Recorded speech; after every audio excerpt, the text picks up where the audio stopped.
没有单呢。哎，所以，你再回去我就取消了。好，你那一单你把它取消一下，你那一单取消一下。这地点是算你们的哪里啊？我们的相当于是环线吧，就是最市中心的边上的环线。没问题，应该只要能出现路线就行。我今天在机场排到了以后，然后就不出路线，就不显示路线。这里算个哎，所以这算是雷达单啊？这是雷达单，所以这都算有单吧？对。所以现在试嘛，不用了。所以现在单量都还算蛮 OK 的，就对了。不是，这都是小车的单。我平时不开小车的。啊，你看我这是 X 的嘛，我们只开 SUV 的，其他的都不开。SUV 就休旅车嘞。啊？哦，但是小车的单钱比较少啦，所以你都开那个。对，你看很远，要23个迈，差不多40个公里，40公里才22块钱，很少。所以我们的车都不开的，我们只开 SUV 的。那等同你们就是商务客他花钱想要花比较多，坐的比较舒适的车子的。对，就最高级的车嘛，我们只拉就是算商务吧，商务出行。那你现在在市区的单，现在是？刚才很忙，所以你给我打电话我都没接嘛，因为周六是最忙的时候。你们现在这个时间点是算中午吗？还是？我们是晚上，我比你晚13个小时，我现在是周六的晚上11点多。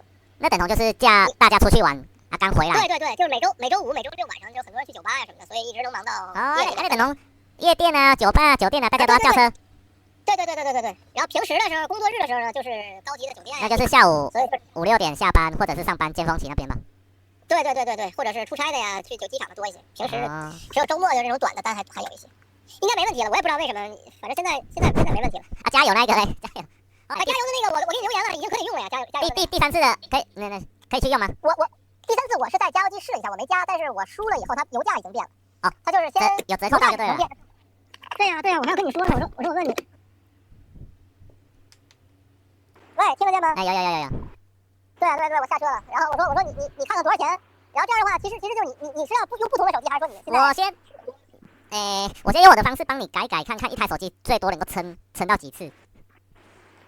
啊，好啊。对啊，不然2、3台手机是短期间 OK 嘛？如果说你长期间要，可能这不是长久之计，我一定要用软体去给它无线变灯，我这样办才办的比较好做事啊。我明白你的意思，那我现在能不能给你一个新的手机号，然后你再帮我注册一下试试？你现在马上有吗？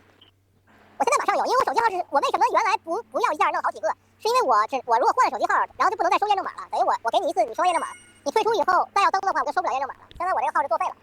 好，那。